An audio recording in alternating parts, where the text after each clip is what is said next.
Saat kunjungan kerja di Klaten, Jawa Tengah, Ketua DPR RI, Puan Maharani, dicegat sejumlah kepala desa yang menanyakan kelanjutan pembahasan revisi Undang-Undang Nomor 6 Tahun 2014 tentang desa. Puan pun menerima aspirasi mereka. Menurut keterangan tertulis yang diterima parlementaria, setidaknya ada 9 kades yang mendatangi Puan saat makan siang di salah satu restoran di Klaten. Usai perempuan pertama yang menjabat sebagai Ketua DPR RI itu meninjau sentra kerajinan gerabah di Dusun Pager Jurang, Desa Melikan, Kecamatan Wedi, pada akhir Januari lalu.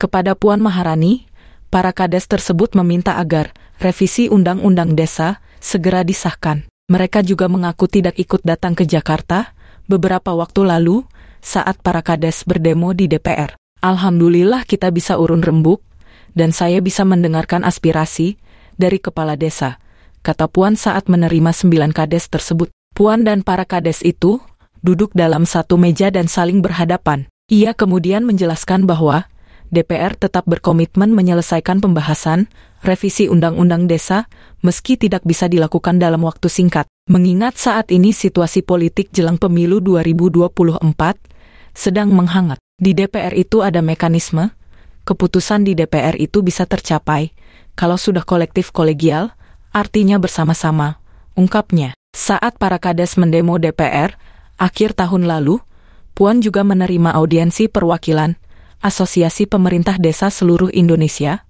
APDESI. Lewat forum itu, DPR dan perwakilan kepala desa menyepakati akan dibentuk kelompok kerja, Pokja, bersama pemerintah dan asosiasi kades terkait pembahasan revisi Undang-Undang Desa. Puan lalu menjelaskan, DPR telah sepakat akan melanjutkan pembahasan revisi Undang-Undang Desa usai pelaksanaan pemilu 2024 yang akan digelar pada 14 Februari mendatang. Hal ini juga dibahas dalam rapat paripurna DPR terakhir. Saat rapat paripurna, kita sudah sepakat, kan ini situasinya sedang pemilu, jadi kita akan lanjutkan sampai selesai pemilu nanti, yang ini tinggal 2 minggu lagi, terang Puan. Bukan tanpa alasan, DPR memutuskan melanjutkan pembahasan revisi Undang-Undang Desa sampai setelah pemilu 2024. Menurut Puan, hal tersebut dilakukan untuk menghindari konflik kepentingan yang akan membuat kades ikut terpolitisasi. Kami di DPR gak mau ada tarik-menarik. Kami mau dari kepala desa itu adalah aspirasi Indonesia. Saya sebagai ketua DPR gak mau kepala desa ditarik ke sana, ke sini. Intinya kepala desa untuk kesejahteraan desa, ucap mantan Menko PMK itu.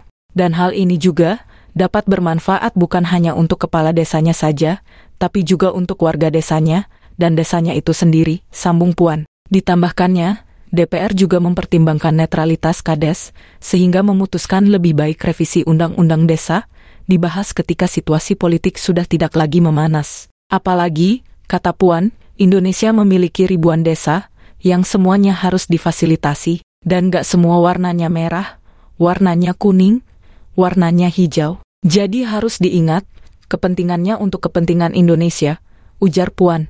Ia memastikan, semua aspirasi dari seluruh elemen bangsa akan difasilitasi oleh DPR. Meski begitu, Puan mengingatkan bahwa pembahasan undang-undang juga membutuhkan komitmen bersama dari pemerintah. Puan meminta para kades untuk bersabar dan mengajak agar turut serta menyukseskan pemilu 2024. Menurutnya, bukan berarti revisi Undang-Undang Desa tidak penting, namun diperlukan kondusivitas untuk menghasilkan produk legislasi yang berkualitas. Kita semua punya tanggung jawab bagaimana menyukseskan pemilu. Saya punya tanggung jawab, Bapak punya tanggung jawab di desa. Jadi mari kita sama-sama agar bagaimana pemilu bisa berjalan damai, imbau Puan. Jangan sampai Indonesia pecah hanya karena satu kepentingan. Ini tentang bagaimana Indonesia 5 tahun ke depan. Semua penting, tapi ini menjadi sangat penting karena menyangkut nasib 270 juta orang.